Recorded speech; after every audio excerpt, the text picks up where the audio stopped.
Hi, I'm Joe Graydon. And I'm Terry Graydon. This podcast of the People's Pharmacy is brought to you by Squatty Potty Toilet Stools. They create healthy toilet posture for fast, easy elimination. Learn more about toilet posture and health at squattypotty.com. That's SQUATTYPOTTY.com.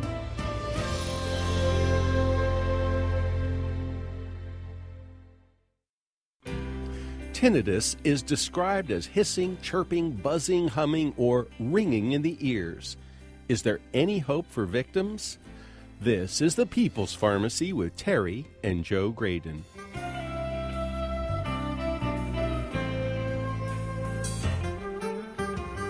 As many as 50 million Americans suffer from tinnitus. Other people can't hear the sounds that drive them crazy.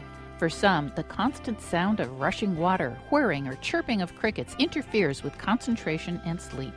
Explosions or very loud sounds can damage the ears to cause tinnitus.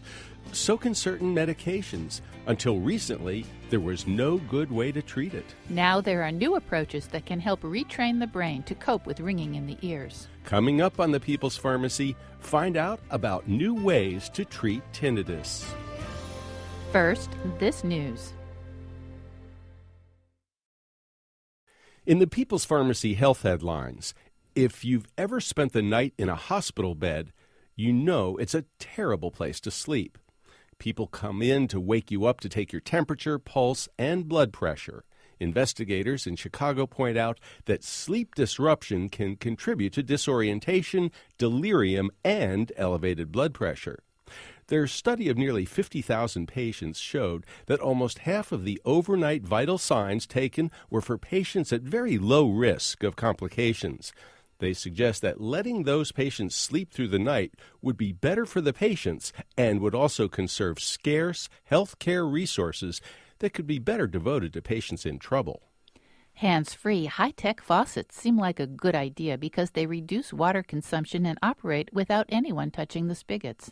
That's why hospitals have been installing hands-free faucets to reduce bacterial contamination from the taps. A study from Johns Hopkins Hospital, however, suggests that the newfangled faucets may backfire. The infection control team found that half of the water samples from the automated electronic eye devices were contaminated with Legionella bacteria. Only 15% of the samples from old-fashioned manual faucets were contaminated. The investigators believe that the complicated valve system required to operate a hands-free device may make it harder to disinfect. That could allow Legionella and other dangerous bacteria to flourish. Home blood pressure monitoring with pharmacist follow-up can help people get hypertension under control. That's the conclusion of a year-long study in 450 people with systolic blood pressure at or above 140. Subjects were randomly assigned to receive usual care or a home blood pressure monitor. Those who measured their blood pressure at home had their data transmitted electronically to a secure website. They were instructed to take their blood pressure at least 6 times a week. Pharmacists monitored the measurements and talked with the patients every 2 weeks by telephone. This intervention was significantly better at lowering blood pressure than usual care. A diet rich in vegetables, fruits, legumes, and whole grains, together with regular physical activity, offers men with prostate cancer an advantage. Researchers at UCLA studied more than 2,200 men who had just been diagnosed with prostate cancer. The men answered detailed questionnaires about their health habits. Those who followed 4 or more of the World Cancer Research Fund's 8 recommendations on diet and exercise were 38% less likely to have an aggressive prostate tumor. The evidence keeps mounting that regular exercise, plus a diet with less red meat and more low-starch vegetables, improve the chance of surviving prostate cancer. Men with prostate cancer frequently receive anti-androgen drug therapy. Such medications dramatically lower testosterone levels in the body and slow tumor growth. A new study suggests that such treatment more than doubles the risk of kidney damage. That may be because testosterone improves blood flow to the kidneys. Without this hormone, circulation may be compromised. Patients on androgen deprivation therapy may need careful monitoring of kidney function to prevent damage. Numerous studies suggest that low vitamin D levels are linked to a higher risk of falls and broken bones in older people. This hormone is critical for maintaining muscle mass and strength. Dutch researchers have found evidence that lower vitamin D levels in older people are linked to impaired ability to perform everyday tasks. One group of 725 people between 55 and 65, and another group older than 65, had their vitamin D levels measured. They were then asked to climb 15 steps, stand up from a sitting position, get themselves dressed and undressed, walk outside for 5 minutes, use public transportation, and cut their toenails. Those with vitamin D levels below 20 nanograms per milliliter were less able to accomplish these tasks compared to those whose vitamin D was at least 30 nanograms per ml. Among the older subjects, low vitamin D predicted an increase in functional limitations 3 years later. It remains to be determined whether supplementing with extra vitamin D would help people maintain mobility as they age. And that's the health news from the People's Pharmacy this week.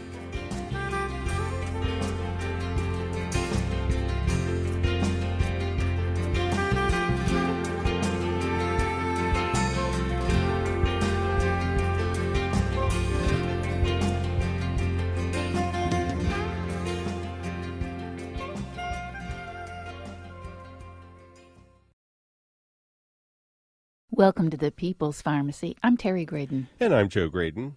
Millions of Americans hear sounds that nobody else can detect. People describe the ringing in their ears many different ways. Some say it's like hissing, buzzing, or whooshing. Others characterize the sound more like an electronic whine, static, or chirping like crickets. Well, the sound can be so intrusive that it's hard to think or hear or sleep. Just imagine trying to function with a radio stuck between the stations at top volume. You can't turn it down, and you can't turn it off. Until recently, victims of this condition were told there was nothing that could be done for it. Doctors sometimes prescribed an anti-anxiety agent like Xanax or Valium to take the edge off the stress, but there have been no magic bullets. Well, that might have changed. There now appear to be some treatments that work for tinnitus. To tell us about them, and about one in particular, we have two experts with us in the studio. Dr. Deborah Tusi is professor of surgery in the Division of Otolaryngology, Head and Neck Surgery in the Department of Surgery at Duke University Medical Center. Welcome to the People's Pharmacy, Dr. Tusi. Thank you. Nice to be here. Rebecca Price is here in the studio as well. She is a clinical specialist in audiology, specializing in assessment and treatment for tinnitus patients. She's in the Division of Speech Pathology and Audiology at Duke University Medical Center. Welcome to the People's Pharmacy, Dr. Price. Hello. Thank you for having us. Thank you for joining us. Well, before we get started, Dr. Tusi, what's the correct pronunciation of Tinnitus? Is it tinnitus or tinnitus? Well, that's a controversial question, Terry, but I say tinnitus, and I think most people say that, but tinnitus is correct as well. Well, that's a relief, because we have been spanked, actually chastised for saying tinnitus, and people say, no, it's supposed to be pronounced tinnitus, so either one works. That's right. Well, causes. Why don't we start there? Dr. Price, what are some of the most common causes of tinnitus? The most common cause of tinnitus is some form of underlying hearing loss. As to what causes the hearing loss, there are a variety of things that can cause the hearing loss, but hearing loss is number one. What about loud sounds? Now, I have to be very honest. This is personal for me because I do suffer from tinnitus. And I got caught in what's called a feedback loop between my microphone and my headphones many, many years ago. And I had this very loud, I can't tell you how loud. It was so loud it almost knocked me off my seat. Sound that, was right into my head. And ever since that moment, I have been suffering with ringing in the ears. Do other people experience that from loud sounds as well? Very much so. Noise exposure in general, especially cumulative or when it occurs at such a high decibel level, can cause cochlear damage. That sets somebody up for tinnitus to develop later on. So if a gun goes off next to your head, Not a good thing. Not a good thing. Well, I'm actually thinking about people who perform music at loud volumes with amplification. Are they at risk? Certainly, again, noise exposure is a time intensity formula, so we're looking at 85 decibels for 8 hours would be considered at risk for noise exposure, for 90 decibels, 4 hours, and so on. Well, our lines are open for your calls and questions. The number is 888-472-3366. Do you suffer from tinnitus? If so, we'd like to hear how it affects your life.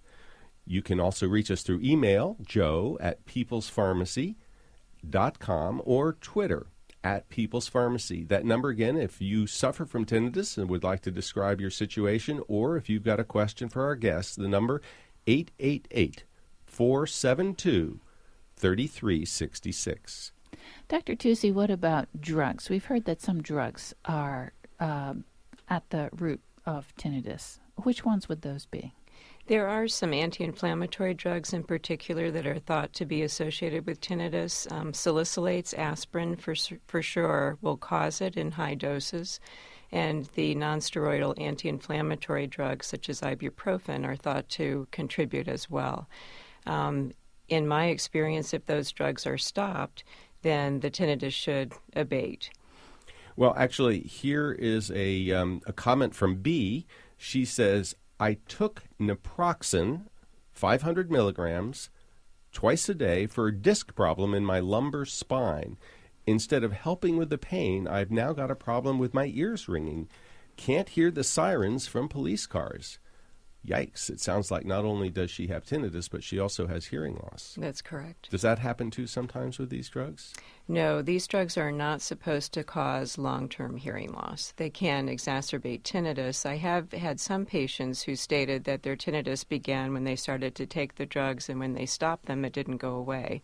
But the drugs that you mentioned should not cause permanent hearing loss. Well, we have another email from Ron. He says, tinnitus is usually associated with hearing loss, but if you have tinnitus and your hearing is actually normal or even a little bit better than normal by test, does that indicate anything about the cause or recommended treatment for the tinnitus? Yes and no. 90% of tinnitus patients have some form of underlying hearing loss. He might fall into that 10% category where there is not. However, most diagnostic audiology testing only tests through 8,000 hertz. If your clinic is set up to test ultra-high frequency range, I bet he has some hearing loss in some of the ultra-highs. Now, Dr. Tusi, are there different kinds of tinnitus? In other words, we call it ringing in the ears. But there's no bells ringing in my head. This is what my tinnitus sounds like, and I'm going to try and match it exactly. And that's about how loud it is right now, and that's about how it keeps me awake at night sometimes. So are there different kinds of tinnitus? There are different sounds that people describe. Some of the oddest ones that I've ever had described to me were actually foghorn kinds of tinnitus, and those can be very annoying because they're not continuous. They sort of come and go. But my patients will often describe that they have different qualities of tinnitus that are present, and they can predict when they'll have them. But as far as any physiologic importance, we really don't know. Do we know what causes tinnitus? In other words, what's going on inside the ear or the brain? I remember many years ago when I went to an otolaryngologist, I was told, well, those little hair cells, and I'm not even sure what that means, little hair cells inside my head have been destroyed, and once they're gone, they're gone. Nothing to do to regenerate them. Well, the hair cells in the cochlea are the receptor cells that actually allow you to perceive sound, and that information is delivered via the hearing nerve to the brain. We used to think that tinnitus was generated in the inner ear, and in fact, I would have patients come to me and say, please just destroy my hearing just to make the tinnitus go away. And in fact, we know now that that would not happen because the tinnitus is not generated in the ear. We believe now that it's actually generated in the brain. And it's the brain's response to having a lack of input, a lack of normal input from the inner ear that we think creates the tinnitus because of a feedback loop. So the brain cells, the neurons in the brain, are trying to increase their activity to make up for the loss of activity coming from the inner ear. Yeah. So it sounds as though destroying the hearing would actually be exactly the wrong thing to do. That's exactly right. And could potentially make the tinnitus worse. 888-472-3366 is the number to call if you would like to join our conversation. If you've got a question about tinnitus, you can give us a call. Is tinnitus affected by stress or mood, depression, anything like that? Absolutely. The model of tinnitus, as Dr. Tusi described, is underlying hearing loss with the brain's compensation for that missing sound, but it's really something in our brain called our limbic system that determines how we react to the tinnitus. Our limbic system is the what controls our emotional behavior in response to anything we experience in life. So if someone's having a very stressful event, they're already a tinnitus sufferer, that limbic system is going to kick in and make their tinnitus seem even louder. How does tinnitus affect people? Because I can tell you there are days when it's very intrusive, and Terry will attest that I sometimes get a little irritable on those days. How do other people react? Very similarly, as you said, 50 million people have tinnitus. About 10 to 15 million people will seek medical treatment. And those are the patients that are having a negative impact on their quality of life. They don't sleep very well at night. They have a hard time concentrating, relaxing. Sometimes it even affects their work. Let's go to the phones. Sharon in Charleston, South Carolina. Welcome to the People's Pharmacy. What's your question, please? Hello. Hi. I suffer from tinnitus as well, and my conditions, I understand that people have different tones in their ears. Mine sounds like just constant chirping of crickets in different tones. It's not a constant tone, but it's always there. It sounds just like crickets maybe on a summer night, And it does interfere with my sleep. I'm a night shift worker, and I go home in the mornings, and I try to, settle in and you get to sleep. And when everything is still and quiet, I find that it's louder then. My question is, I saw a physician about this, and prior to it starting about 3 years ago, I had no idea about the condition. I started having dizziness and nausea maybe about a week or two prior to it starting, and then that cleared up. Then the crickets started, and the physician could not figure out what it was, what the cause was. I was not exposed to any loud noises or anything like that. Well, Sharon, we are going to have to take a short break. When we come back, we'll find out more about what might have caused your tinnitus, and I suspect that for a lot of people, Dr. Tusi, we never know what causes it. That's right. All right. When we come back, we're going to find out more about treatment programs, and we'll take your calls about coping with tinnitus. If you've got a question for our guests, give us a call. That's 888-472-3366. You can email me, joe@peoplespharmacy.com, or you can reach us through Twitter @peoplespharmacy.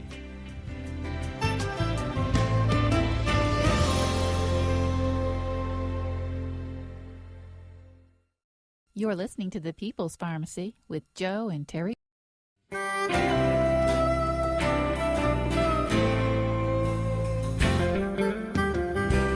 Welcome back to the People's Pharmacy. I'm Terry Graydon. And I'm Joe Graydon. The People's Pharmacy is made possible in part by Redix Industries, makers of Utter Cream and the new Utterly Smooth Extra Care Cream enriched with urea.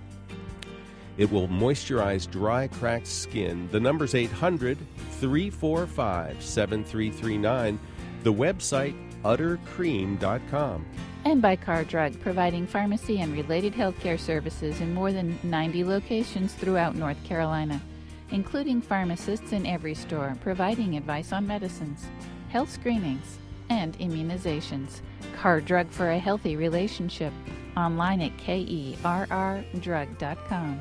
If you'd like to order a CD of this show, you can call 800-732-2334. Today's show is number 808, or visit our website, peoplespharmacy.com. Today on the People's Pharmacy, we're talking about tinnitus. It can also be pronounced tinnitus. However you say it, it can be very disruptive. Some people complain of a humming sound, while others describe it as an electronic whine or whirring. Loud noises can trigger tinnitus. A movie set accident led to hearing loss and ringing in Ronald Reagan's right ear when blanks were fired from a gun too near his head. Steve Martin suffered a similar fate during filming of the movie Three Amigos. William Shatner and Leonard Nimoy also developed tinnitus following stage prop explosions during filming of Star Trek. So that we can understand these problems better that are associated with tinnitus and possible treatment options, we're talking with Dr. Deborah Tusi. She is professor of surgery in the Division of Otolaryngology, Head and Neck Surgery in the Department of Surgery at Duke University Medical Center. Dr. Rebecca Price is here in the studio as well. She is a clinical specialist in audiology, specializing in assessment and treatment for tinnitus patients. She's in the Division of Speech Pathology and Audiology at Duke University Medical Center. We do welcome your calls about your experience with tinnitus. Our number, 888-472-3366. If you have a question for our guests, our lines are open. That number again is 888-472-3366. And you can also reach us through Twitter. We're at People's Pharmacy. You can email joe@peoplespharmacy.com. To find out more about a new treatment called Neuromonics Tinnitus Treatment Program, we spoke with the inventor, Dr. Paul Davis. He is an audiologist and professor at Nova Southeastern University in Fort Lauderdale, Florida. Dr. Paul Davis, welcome to the People's Pharmacy. Thank you. Now, we understand, Dr. Davis, that you are the inventor of the Neuromonics system. So, first of all, tell us how you got interested in tinnitus to begin with and how you came up with this concept. All right, yeah. Well, we're going back like 20 years now, but certainly as a student of audiology at the University of Queensland, we really didn't cover anything on tinnitus. It was as significant as a diagnostic symptom, but there wasn't really any treatment, and so it was a bit of a non-event. But as soon as I started practicing in the clinic, I saw a lot of patients with tinnitus and was very frustrated I wasn't able to help. And then my own tinnitus started to crank up. And so I sort of had a dual inspiration to start looking into it some more. And so I was also able to experiment on myself as well as some patients. And that was sort of what led to developing this new treatment, seeing as the others were so ineffective or unpalatable. Well, we're told all the time by health professionals that basically they don't know what causes tinnitus except, well, if a gun goes off next to your ear like Ronald Reagan experienced, or if you listen to loud rock music for a long time, that, you know, loud sounds can have a devastating effect, and that's certainly what happened to me. But, you know, A, we don't really understand it very well, and B, there's no treatment. You're just going to have to learn to live with it. And for some people, that's almost impossible. We hear that some people become suicidal because of their tinnitus. Yeah, well, I mean, in the worst case, that definitely is a consideration. And yeah, historically, that's sort of been the thought that nothing could be done for it. But that was because we had assumed it to be an ear problem. Now there's a lot of evidence that what makes tinnitus disturbing is the body's electrical system. So indeed, yeah, loud noise is the most common cause of tinnitus, which causes hearing loss, which in itself is not treatable. But more recently, there's a clear consensus amongst all the specialists in tinnitus is that patients are hearing their own neurological noise floor, background electrical activity. And normally with good hearing, the ambient noise covers up what is really our own internal noise floor. But when you have a hearing loss, we don't get that sort of masking, and we hear our own electrical system, like our brain hum, a brain static, really. But what's become apparent in recent years, and especially new imaging technologies confirm this, is that our brain is very adaptive. It tries to compensate for that hearing loss by turning up the sensitivity, and that turns up the tinnitus. And so in more severe cases, it's clear that our brain is just being very adaptive.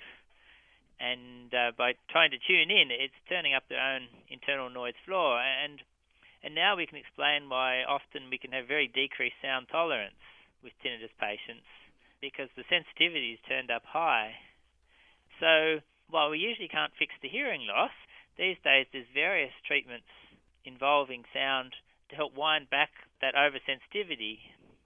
And so there's several different ways in which we can treat how disturbing the tinnitus is. We usually can't take it away completely, but it's quite typical, so a year or so, especially with neuromonics, but also with other treatments, that patients become less and less disturbed. It's less intrusive. And so it's quite an exciting time because so many patients have been told nothing could be done for it, and yet these days there is a range of different things, and there's pretty clear consensus about that. How does the neuromonic system work? It's really been an iterative process over many years and 3 different clinical trials and working on different algorithms to correct for each patient's particular hearing loss and tinnitus. Basically, you're trying to feed the sounds the brain is missing. Often the hearing loss is for the very high pitch, even higher than any of the speech sounds and higher pitch than what most people's diagnostic equipment can measure at. But by doing a series of these tests, we can work out the sort of sounds that the brain needs, and we program a device for each patient, and they use it when the tinnitus is a problem. And so especially going off to sleep is a classic time. There's been evidence from quite a few clinical trials, and especially now a couple of recent independent ones, that at least 90% of patients have a clinically significant improvement within 6 months. The average is more like a 60% reduction in how often patients are aware of their tinnitus in 6 months, and it tends to go thereafter. So it's more of a tapping into that neuroplasticity. Dr. Paul Davis, thank you so much for talking with us on the People's Pharmacy today. It's a pleasure. Thank you very much for the invite. Dr. Paul Davis is an audiologist and professor at Nova Southeastern University in Fort Lauderdale, Florida. He is the inventor of the Neuromonics Tinnitus Treatment Program. And we are talking about tinnitus today on the People's Pharmacy. Our guests in the studio are audiologist Dr. Rebecca Price and surgeon Dr. Deborah Tusi. She's in the Division of Otolaryngology, Head and Neck Surgery at Duke University Medical Center. Dr. Price, can you explain for our listeners what this neuromonic system is like, how it works, and how well it works? Sure. Neuromonics is essentially music therapy. Its goal is to desensitize the brain from paying attention to the tinnitus. The music is spectrally modified for the patient's hearing loss. So if you think about typical music, there's a big bass emphasis. Well, most patients have high-frequency hearing loss. So the device, again, is going to be amplifying those higher pitches where that brain is craving input. By giving the brain input where their tinnitus is, it actually makes the brain happy. So is this like customized music for each individual patient's tinnitus? It is. There's 4 tracks of music that are standard, but then the spectral modification based on the hearing loss is what is customized for each patient. And Dr. Tusi, this is an FDA-approved device, is that correct? Yes, it is. So there had to be some clinical trials to demonstrate effectiveness. The initial clinical trials were performed by the company, and then there have been some subsequent trials, but no real independent trial has been conducted, and that's something that I think needs to be done in the future. I believe they're in process of completing some of those, but it has not been published. Now, usually when we hear about a new treatment, we hear, but you have to have the right person, match the person up with the treatment. So who is a candidate for the neuromonics treatment? That's a great question. A good candidate for the neuromonics treatment is someone who is obviously disturbed by their tinnitus, who has some room for improvement, someone who has no greater than a moderate hearing loss in at least one ear, someone that does not have routine noise exposure or ongoing medical treatments. Musicians are a little bit harder to treat just because they're a little bit more tuned into tinnitus. It's harder to get them to not think about it. But there are many patients who are candidates and some patients who are not. And how effective is it? For 90% of the standard candidates, they're seeing at least a 40% reduction in their awareness and disturbance over time. Okay, let's go right back to the phones, 888-472-3366. Before I do that, though, Terry. Well, we told Sharon we were going to answer her question. So which one of you wants to tackle Sharon's experience of nausea and dizziness before her tinnitus started? I don't know if that's really part of what caused the tinnitus or sort of a peripheral event. It's hard to tell, but I will say that most of the patients that come in to see me will say that their tinnitus started with a nonspecific sort of event. It just all of a sudden It came just on. was there. Yeah. Let's go to the phones. Michael in Hannibal, Ohio. Welcome to the People's Pharmacy. What's on your mind? Hi. I've got a question. Whenever I think of tinnitus, I've got some family members that have it, and they always tell me it's like a constant ringing in the ear. Now, I was in the Marine Corps, and I've been deployed overseas to Iraq, and the first time I ever experienced something with my hearing, something wrong, was ringing lasted probably about 2 days. But ever since then, it's been probably about 4 years since, and I get it starts out as like a very, very faint ringing, and over time lapse of about a minute and a half, 2 minutes, it gets louder, and then just suddenly dies off. And I get that probably about once every 2 days, sometimes every day. I was just wondering, would that be classified as tinnitus? Dr. Tusi? Yes, I would say that that's tinnitus. I actually have an appointment at the VA hospital here in Durham, and tinnitus is a very, very common thing that we see in people who have served in the military. In fact, I believe that it is now, if not the number one disability from military service, one of the highest compensated disabilities. So having a history of military-related noise exposure is a very common history in people who suffer from tinnitus. How are you coping, Michael? It really doesn't bother me. I mean, the loudest that it gets is barely enough to where I have a little bit of a hard time understanding what people say, but I can make it out. Like, people can't really tell that I'm having a problem, but it's not as bad as what people really think. When I say I have tinnitus and they say, wow, that's really bad. No, it doesn't. It's not constant. It's just I never know when it's going to happen. Thank you so much for sharing your experience. I suspect that a lot of people have that kind of variability. It comes and goes, but other people it's there all the time and very intrusive. So for Michael, he can live with it. Sounds like he's one of the lucky ones where it's just there on occasion and doesn't seem to bother him, so hopefully he can continue that in the future. But veterans do have access to this device, as I understand it. The Veterans Administration does pay for the Neuromonics device? They do. Oh, and speaking of paying for it, if you don't happen to be a veteran, how much does it cost, and does insurance cover it? Rebecca? The cost of the device varies from clinic to clinic, but at Duke it's $4,500, and that's for the device and the follow-up appointments. Insurance is not covering this in most states. Insurance companies just view tinnitus treatment as experimental. Although it's a Class 2 medical device, insurance companies don't even cover hearing aids. So. All right, so if your hearing is giving you trouble, you're pretty much on your own. For payment, yes. Unless you're a veteran. Yes. Okay. And let's go back and get a sense of how long it takes for this to work. I think I heard 6 months to get a sense of whether it's doing its job or not. The treatment program can vary, but anywhere from 6, 9 to 12 months. The treatment involves 2 phases. The first phase is just meant to give the patient relief. So the majority of patients after 2 months can tell that the device is helping, but it takes another 4, 6 months to see long-term effect. And you just wear headphones and listen to music for how long? For at least 2 hours a day, targeting the times when the tinnitus is most disturbing. It's supposed to be passive listening, though, so we want the patient to have on the device and then do another activity. All right. Let's go back to the phones. Milwaukee, Wisconsin. Esther, welcome to the People's Pharmacy. What's on your mind? Hello. I have 2 forms of tinnitus.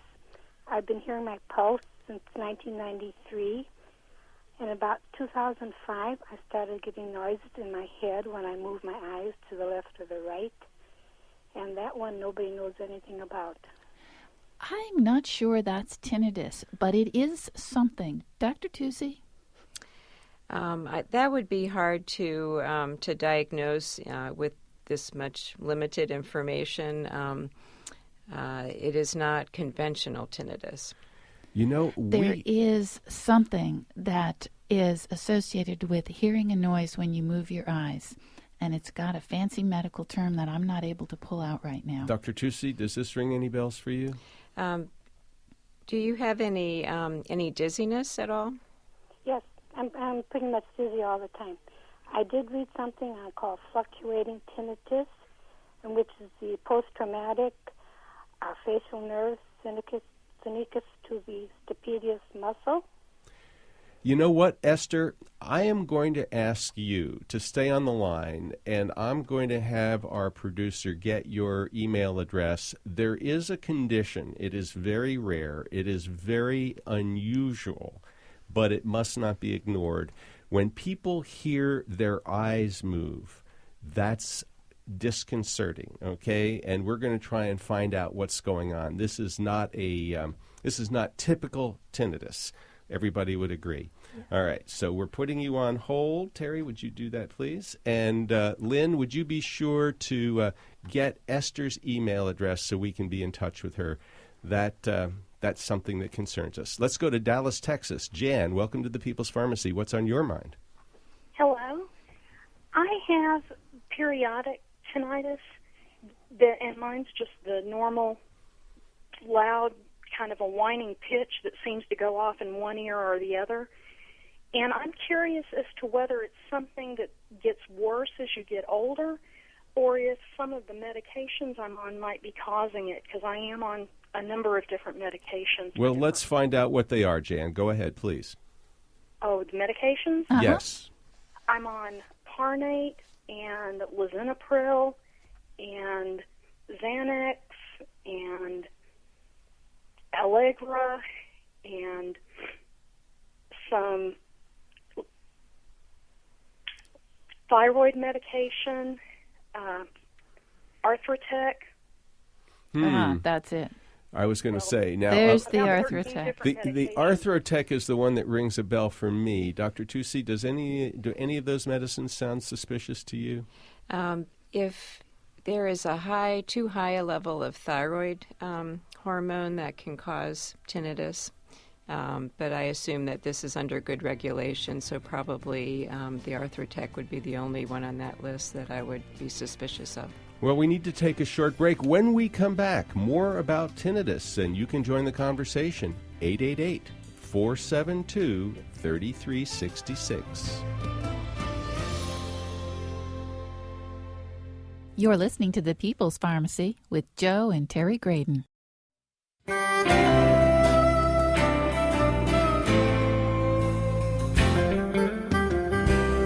Welcome back to the People's Pharmacy. I'm Terry Graydon. And I'm Joe Graydon. The People's Pharmacy is brought to you in part by Redix Industries, makers of Utterly Smooth Foot Cream with shea butter, helping dry, cracked feet feel soft and smooth.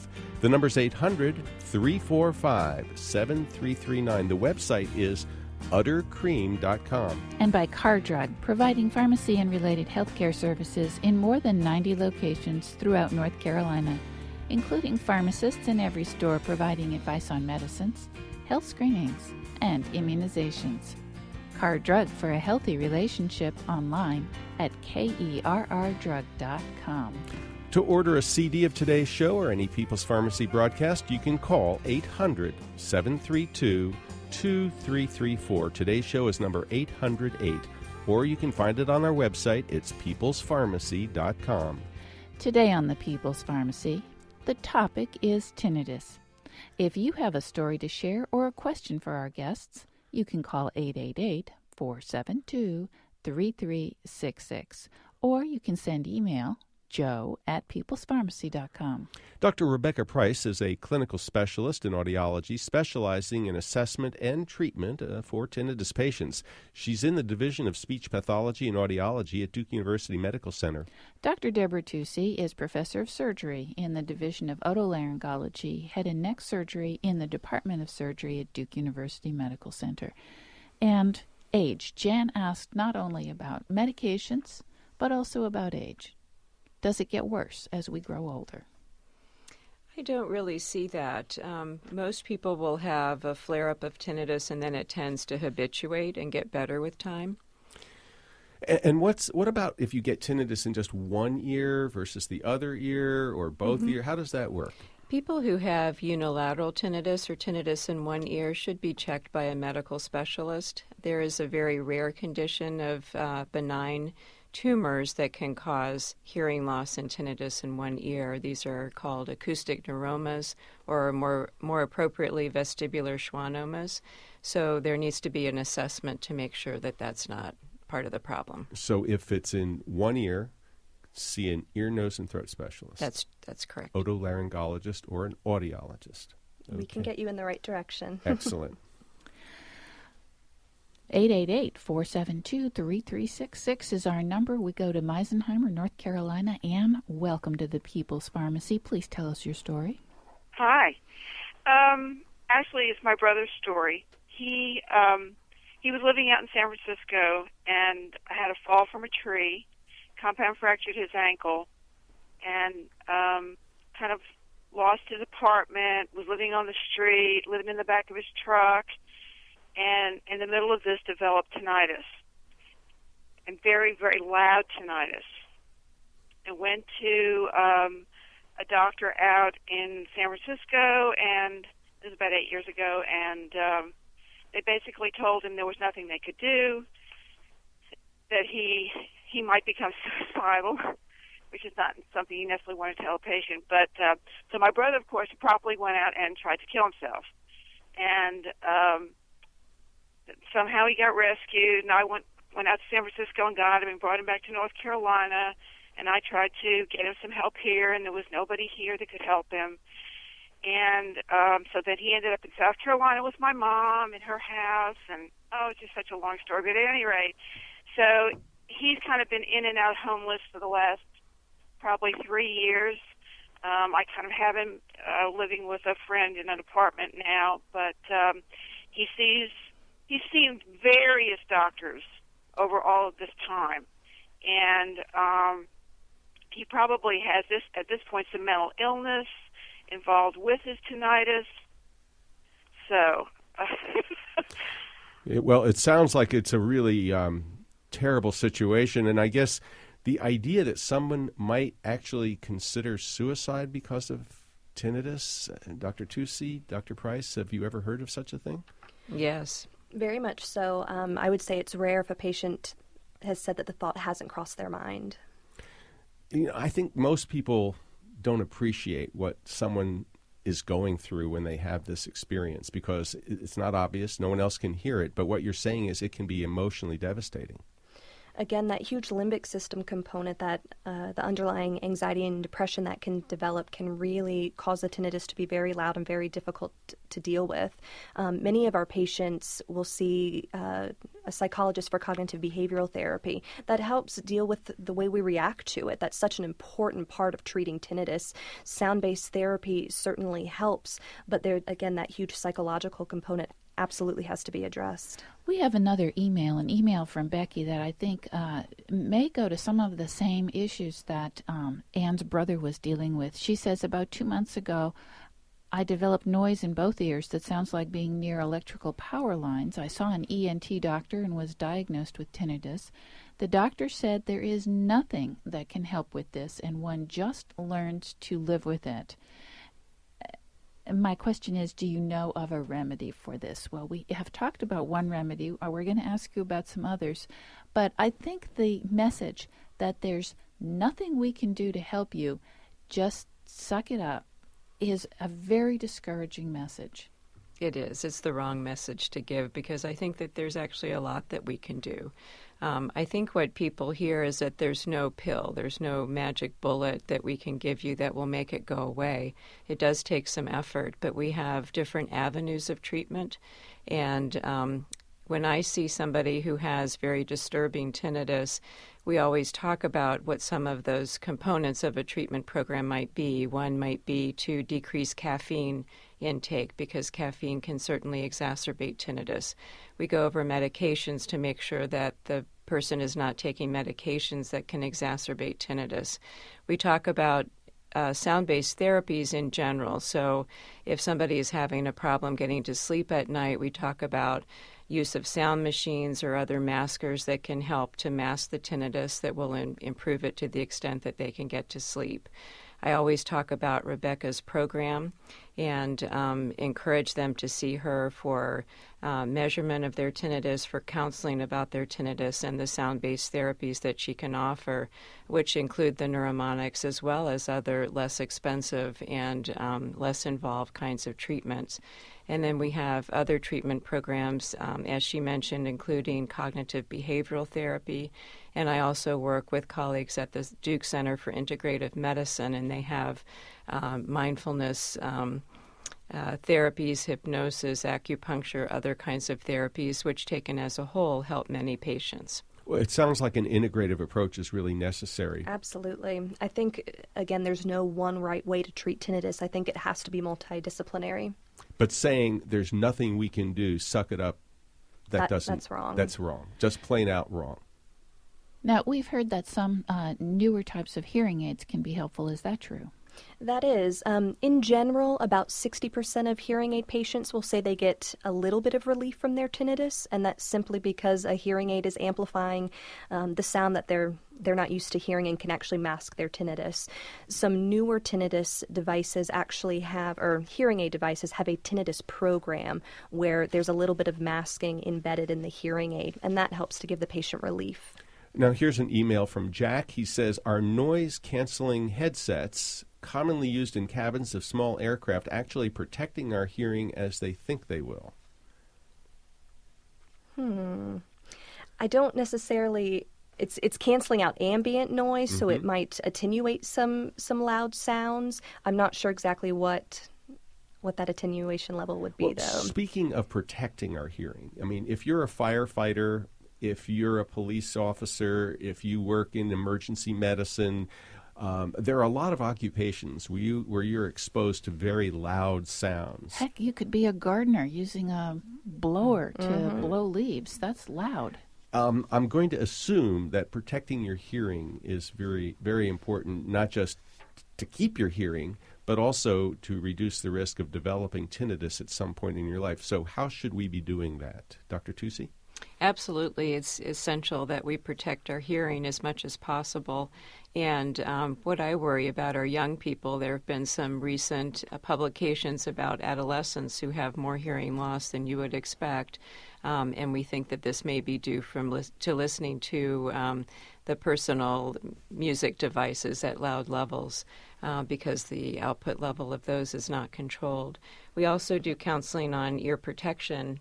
And maybe Dr. Price could talk a little bit about that. Sure. In general, again, that time intensity formula, when you're operating power tools around guns, that type thing, we want you to be wearing hearing protection. That can be over the counter, just in the ear. Hearing protection that can decrease loud sounds, but we can also make custom hearing protection for musicians so they can still hear sound appropriately. Here's an email from Don. He says, "I have tinnitus that is a constant high-pitched whine, like machine noise that interferes with my sleep. I also find it more difficult to read. It's almost impossible to sleep or read without background noise. What are the surgical options? As a surgeon, Dr. Tusi, are there any surgical options?" No, there are no surgical options. Well, let's go back to the phones and talk to Bob in Dallas, Texas. Bob, welcome to the People's Pharmacy. Hello, thank you for taking my call. What's your story? I've been living with tinnitus and other things for 10 years. I was wondering if there's an alternative to medications. I'm taking Relpac and hydrocodone for migraine-like symptoms, but the tinnitus varies from one to the other ear or both, and there's as many as 2 or 3 rings going on at the same time. Would hypnosis or anything else that be of use? Hypnosis, cognitive behavioral therapy, Dr. Price? I have patients that have done a variety of those treatments, biofeedback, hypnotherapy, that type of thing. Again, the cognitive behavioral aspect is focusing on the way we think about it. So if there's anything we can do to help retrain those negative emotions we're attaching to the tinnitus, that is going to be beneficial. Would somebody like this benefit from the Neuromonics program? Without assessing him, it's certainly a possibility. Again, we have to do a full battery to make sure there's not too much hearing loss, that we can actually give them the masking that they need. A very quick summary, once again, of Neuromonics for those who have tuned in since you described it the first time. So Neuromonics is a sound-based tinnitus treatment that involves music. It's customized for the patient's hearing loss. They're supposed to wear the device when the tinnitus is most disturbing for at least 2 hours a day over the course of 6 to 9 months. The goal of the therapy is to reduce tinnitus awareness and disturbance over time. And again, it's a treatment based on sound therapy that is not covered by insurance. And after 6 months, does the benefit last longer? It does, actually. They did a 30-month out study looking at when you're not using the device, more on a maintenance phase once a month, do the effects carry over, and they found that they were the same. Now, some people use, like what you described earlier, as a masking device where you would listen to, like, rain on a tin roof when they go to sleep at night. How effective is that? That's very inexpensive. It is, and it's a great solution for temporary relief. For someone that it's just affecting their sleep but not completely debilitating, a sound machine's a great option. You put it on, it covers the tinnitus, you're able to fall asleep and carry on your normal life. Okay, let's take one last call. Kathleen in Hindman, Pennsylvania. Welcome to the People's Pharmacy. What is your question, please? Hi, I'm calling because I was diagnosed with tinnitus, but you asked a question just a little while ago which might explain why it doesn't seem to be your typical tinnitus the way it's been described. You asked, what if you only had the sound in one ear? Now, the doctor said it was tinnitus, but what I hear is a pulse beat, and it's not constant, but it's most of the time. Sometimes it's very loud, other times not so loud. It can get loud enough to interfere with other sounds I'm trying to hear. When it first started, it seemed to be accompanied by this fluttering sensation in my ear, of like a bug was there. It was both a sound and a sensation of fluttering, and I thought a bug had actually got in my ear the first time. Dr. Tusi, have you ever heard of anything quite like that? No, I do see people who have what we call pulsatile tinnitus, and we think that that occurs by a different mechanism. It often occurs when people lie down at night, and it occurs because the vein and the artery in the neck actually take a turn at the bottom of the ear, and the pulsations that are heard in those vessels can be transmitted very easily to the cochlea. So we think that this may be a hemodynamic problem rather than an ear problem. We are just about out of time. The message today is that you don't just have to live with tinnitus, that there are things that can be done, and that's the first time we've heard about that in decades. Good news for people like me who suffer. What does the future hold, Dr. Tusi? What does your crystal ball suggest? Will there ever be a magic pill to cure it? I think that we will have pharmacologic treatments in the future, but I also think that there's not going to be a magic pill, that there will always be other components because of the involvement of the brain that Dr. Price has talked about, in particular in the limbic system. We know that in people who have tinnitus, there's a different structure in the brain. There's a different functionality of the brain that I think will not be addressed by a pill. So I do think that there will continue to be a multidisciplinary approach to treatment of tinnitus. Dr. Price, how can people find out more about treating tinnitus? The American Tinnitus Association is a great website. It's www.ata.org. They encompass a multitude of treatment, offer support groups, can let you know where to find an audiologist that specializes in a tinnitus treatment type program. And one last email from Virginia. She says, my audiologist told us that tinnitus comes from the same area of the brain as emotions come from. So if I were to become worried about the tinnitus, that would stir up the emotions. She advised me to think about something else, distract myself to keep it under control. Does that actually work? It certainly can. Again, it's all about the way we think about it. I can have two patients that come in with the same level loudness of tinnitus. One reacts negatively, one does not. So the more we can distract ourselves, whether with activity or sound, the better. And if people want to find out more about the Neuromonics program, how would they do that? You can go to their website as well. They have clinics all over the country. It's www.neuromonics.com. Can you spell that for us, please? It's NEUROMONICS.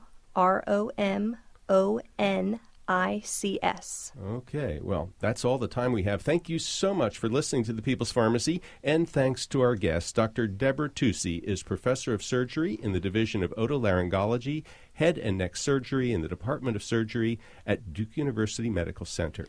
Dr. Rebecca Price is a clinical specialist in audiology, specializing in assessment and treatment of tinnitus patients. She's in the Division of Speech Pathology and Audiology at Duke University Medical Center. Dr. Paul Davis, who spoke with us earlier, is an audiologist and inventor of the Neuromonics Tinnitus Treatment Program. He is a professor at Nova Southeastern University in Fort Lauderdale, Florida. Lynn Siegel produced today's show and provided technical assistance. Peter Bombar is our technical production supervisor. Al Wadarski helps engineer the program. Dave Graydon edits our interviews. The People's Pharmacy is produced at the studios of North Carolina Public Radio, WUNC. The People's Pharmacy theme music is by B.J. Liederman. To order a CD of today's show or any People's Pharmacy broadcast, you can call 800-732-2334. Today's show is number 808. That number again, 800-732-2334, or you can find it on the website. It's peoplespharmacy.com. When you go to the website, you can post a comment about today's show, or you can vote. How did you like today's program? Was it helpful? You'll also find detailed information about drugs, herbs, and home remedies. You may watch our videos or look up past radio shows. We suggest you might want to sign up for our free electronic newsletter or subscribe to the free podcast of our show. It gets delivered straight to your computer, and you need never miss another show again. You can also share today's show with a friend. It's all there at www.peoplespharmacy.com. In Durham, North Carolina, I'm Joe Graydon. And I'm Terry Graydon. Thank you so much for listening, and please join us again next week.